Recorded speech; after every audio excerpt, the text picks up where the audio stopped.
My father was famously the bicycling ambassador representing the United States in China back in 1975.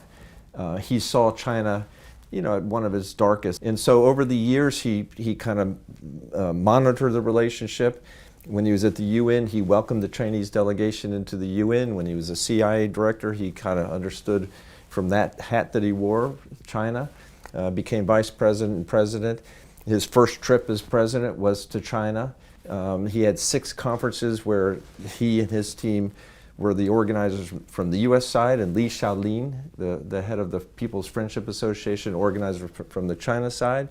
He always believed when he was physically able, that being present with Chinese, having exchanges with Chinese, having dialogue with Chinese in a respectful atmosphere was positive for developing closer ties and for moving China in our direction, and for the U.S. to have a better understanding of China and its rise. My father, basically was his ethos and his legacy interest in respectful dialogue, better understanding, and closer collaboration is what was kind of the impetus for starting the foundation. And our mission is to carry on the George Bush, ethos, that whole idea that we need to bring people together. It was central in my dad's belief system, not just related to China, by the way, that personal relationships and being present with others leads to better understanding. And if you can do it in a respectful manner,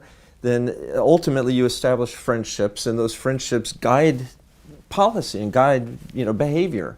And you can move behavior. And my father was amazing at establishing those personal relationships. I went to China in 1975 to visit my father, and I've seen China's rise firsthand. And it's amazing to think that 40-something years later, China has gone from being an impoverished nation where everyone was equally poor, where there were very, very few freedoms, to now people are enjoying massive amounts of freedom that were unimaginable, unthinkable back then. Well, these exchanges are critically important.